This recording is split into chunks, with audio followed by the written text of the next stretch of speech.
আমি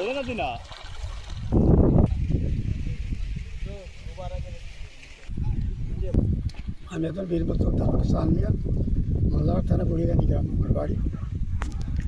দীর্ঘদিন যাবত লোকের সাথে আমার গেটটা নিয়ে একটু গোলমাল আছে। আমি একসাথে একটা সল্ট ছাড়া করছি, করার পরে আমি আজকে অনেক অসুস্থ, আমি কেড়ে বাড়িতে আছি। আসার পরে আদান হয়ে গেছে, আমি তো টের পাই।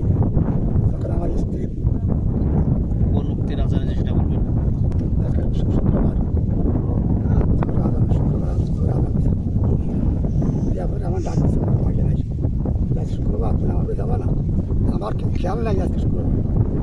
পরে আমি আটা দিই, আটা দিয়ে দেখে তোলার ফকি একটা গামছা মাঠ মরিয়ে দিয়ে ওগুলো বস্তা বাচ্চাটা আসবে, ও আর কে ঘেরে পর আসতেছে। তো ওর ঘেরে আসতেছে, আমি আর কিছু মনে করি তার ঘরে সে আসতেছে। পরে আমি বাড়ি যাই নামাজ পড়তে গেছি, নামাজ পড়তে যাইয়ে নামাজ পড়ি আর কি আমি দৌড়াইছি ঘেরে দেখে সাথে আমার লাফালাফি করতে। তখন আমি আর কি পড়ে গেছি বাড়ি। বাড়ি যান ভাবিটা চলে যাই দেবান ওকে ডাক শিখি রাখো নাই যে আমার ঘেরে বেশ দিচ্ছে, তোরা জল দিয়ে তোরা এটাই বরাবর ওরা ফোন করে বহু লোক নিয়ে আসছে।